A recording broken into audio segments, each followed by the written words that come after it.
اب تک جو کچھ میں نے کہا ہے اس کا بیشتر حصہ مردوں اور عورتوں کے لیے مشترک تھا۔ اب میں خاص طور پر کچھ باتیں ان خواتین سے عرض کروں گا جو جماعت کے ساتھ وابستہ ہیں یا اس سے دلچسپی رکھتی ہیں۔ اولین ضرورت اس بات کی ہے کہ آپ اپنے دین سے زیادہ واقفیت حاصل کریں۔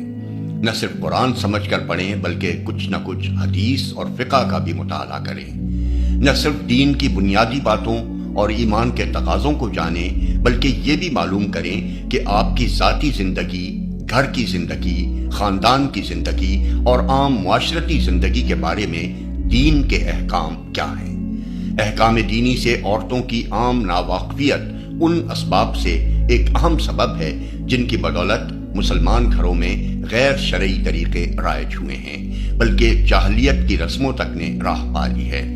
آپ کو سب سے پہلے خود اپنی اس خامی کو رفع کرنے کی طرف توجہ کرنی چاہیے۔ جماعت کی طرف سے بھی انشاءاللہ اس امر کی پوری کوشش کی جائے گی کہ مستقل زنانہ تربیت گاہیں قائم کی جائیں، مگر ابھی اس کا انتظام کرنے میں کچھ مشکلات حائل ہیں۔ سر دست یہ طے کیا گیا ہے کہ جہاں جہاں ممکن ہو مردانہ تربیت گاہوں کے ساتھ ایسا باپردہ انتظام کیا جائے جس سے خواتین بھی تربیت کے کورس میں شریک ہو جائیں۔ جہاں اس کا موقع ملے آپ اس سے پورا فائدہ اٹھائیں۔ دوسرا کام یہ ہے کہ آپ کو دین کا جو علم حاصل ہو اس کے مطابق آپ اپنی عملی زندگی کو، اپنے اخلاق اور سیرت کو اور اپنے گھر کی زندگی کو ڈھالنے کی کوشش کریں۔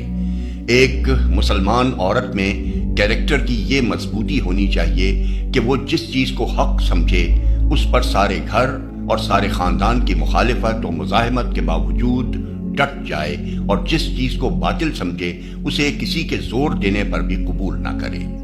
ماں، باپ، شوہر اور خاندان کے دوسرے بزرگ یقیناً اس کے مستحق ہیں کہ ان کی فرما برداری کی جائے، ان کا ادب و لحاظ کیا جائے، ان کے مقابلے میں نشوز اور خودسری نہ اختیار کی جائے، مگر سب کے حقوق اللہ اور اس کے رسول کے حقوق سے نیچے ہیں، نہ کہ ان کے اوپر۔ خدا اور رسول اللہ صلی اللہ علیہ وسلم کی نافرمانی کے راستے پر جو بھی آپ کو چلانا چاہے آپ اس کی فرما برداری سے صاف انکار کر دیں، خواہ وہ باپ ہو یا شوہر۔ اس معاملے میں آپ ہرگز کسی سے نہ دبیں، بلکہ اس کا جو بدتر سے بدتر نتیجہ آپ کی دنیاوی زندگی کو برباد کرتا نظر آئے اس کو بھی توکلاً علی اللہ گوارا کرنے کے لیے تیار ہو جائیں۔ دین کے اتباع میں آپ جتنی مضبوطی دکھائیں گی انشاءاللہ اتنا ہی آپ کے ماحول پر اچھا اثر پڑے گا اور بگڑے ہوئے گھروں کو درست کرنے کا آپ کو موقع ملے گا۔ اس کے برعکس بیجا اور غیر شرعی مطالبات کے آگے جس قدر آپ جھکیں گی آپ کی اپنی زندگی بھی اسلام کی برکات سے محروم رہے گی اور آپ اپنے گرد و پیش کی سوسائٹی کو بھی ایمان و اخلاق کی کمزوری کا ایک برا نمونہ دیں گی۔ تیسرا کام آپ کے ذمہ یہ ہے کہ تبلیغ و اصلاح کے معاملے میں اپنے گھر کے لوگوں، اپنے بھائی بہنوں اور اپنے قریبی رشتہ داروں کی طرف سب سے زیادہ توجہ کریں۔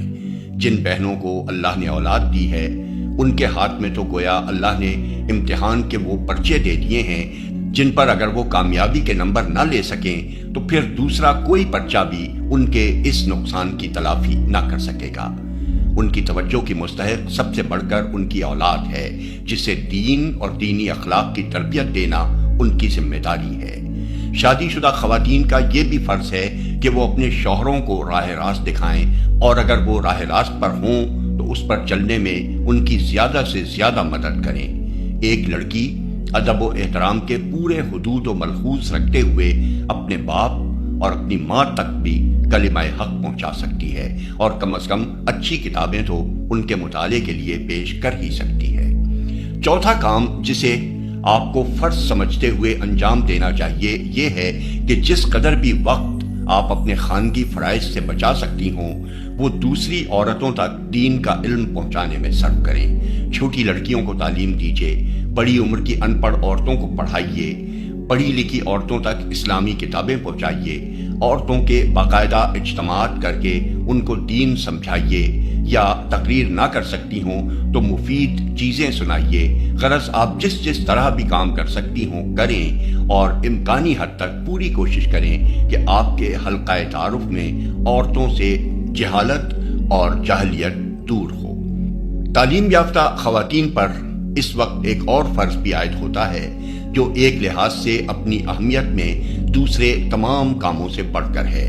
وہ یہ کہ اس وقت مغرب زدہ طبقے کی خواتین پاکستان کی عورتوں کو جس گمراہی، بے حیائی اور ذہنی و اخلاقی آوارگی کی طرف دھکیل رہی ہیں، اور جس طرح حکومت کے ذرائع و وسائل سے کام لے کر عورتوں کو غلط راستے پر ڈالنے کی کوشش کر رہی ہیں، ان کا پوری طاقت سے مقابلہ کیا جائے۔